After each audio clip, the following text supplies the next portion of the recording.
వీడియోలో నేను రజనీకాంత్ గారికి అలాగే ప్రభాస్ గారికి మధ్య జరగబోయే ఒక పెద్ద గొడవ గురించి చెప్తా ఉన్నాను అనమాట. అంటే ఇప్పుడే జరగదు కానీ జరిగే అవకాశాలు అయితే చాలా ఎక్కువగా ఉన్నాయి. అదేంటంటే ఇప్పుడు రజనీకాంత్ గారు లోకేష్ కనగరాజు గారి డైరెక్షన్ లో కూలీ అనే సినిమా చేస్తున్నారు. అసలు రజనీకాంత్ గారి క్రేజ్ నెక్స్ట్ లెవెల్ లో ఉంది. అలాంటిది ఇప్పుడు లోకేష్ కనగరాజు గారితో ఆయన కలిసి సినిమా చేస్తున్నారంటే ఫస్ట్ నుంచి కూడా ఈ సినిమా మీద అంచనాలు నెక్స్ట్ లెవెల్ లో ఉన్నాయి అనమాట. పైగా రిలీజ్ దగ్గర పడే కొందికి వాళ్ళు ఆ సినిమాలో నటిస్తున్న అందరి గురించి పోస్టర్స్ రిలీజ్ చేస్తా ఉన్నారు. సినిమా మీద అంచనాలని ఇంకా ఇంకా పెంచేస్తా ఉన్నారు. అలాగే మార్కెట్ లో కూడా ఈ సినిమా మీద చాలా ఇంట్రెస్ట్ ఉందన్నమాట. ఎప్పుడెప్పుడు సినిమా చూద్దాం అని చెప్పి ఫ్యాన్స్ తో పాటు సినిమా అభిమానులు కూడా బాగా ఎదురు చూస్తా ఉన్నారు. అయితే ఆ సినిమా రిలీజ్ డేట్ కూడా వచ్చేసింది. అది May 1st అన్నమాట. May 1st అంటే అందరూ హాలిడేస్ లో ఉంటారు. సినిమా మీద ఉన్న ఎక్స్పెక్టేషన్స్ కి వచ్చే ఓపెనింగ్స్ కి అసలు సినిమా ఏ రేంజ్ కి వెళ్ళిదో కూడా మనం చెప్పలేం అనమాట.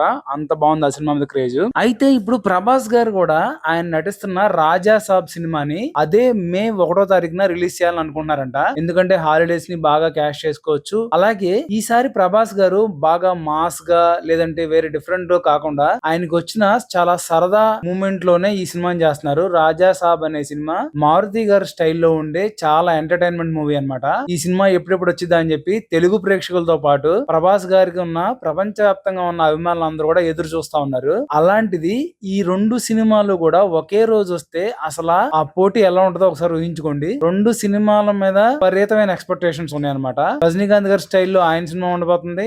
అలాగే ప్రభాస్ గారి స్టైల్లో ఈ సినిమా ఉండబోతుంది. రెండు సినిమాలు ఒకే రోజు రిలీజ్ అయితే అసలు థియేటర్లు ఫ్యాన్స్ మొత్తం ఇద్దరికి కూడా ఫ్యాన్ బేస్ చాలా బలంగా ఉందన్నమాట. ఇద్దరికి ప్రపంచ దేశాల్లో చాలా ఎక్కువ ఫ్యాన్స్ ఉన్నారు. మరి ఈ సినిమా రిలీజ్ రోజున అసలు భారతదేశం ఎలా ఉండబోతుందో మీ ఓకే వదిలేస్తాను. ఇంకా థియేటర్స్ అయితే మామూలుగా ఉండదన్నమాట. ఒక జాతరని తలపిస్తే అని చెప్పి నేను అనుకుంటా ఉన్నాం. చూద్దాం మరి సినిమా రిలీజ్ రోజు ఎలా ఉంటుందో.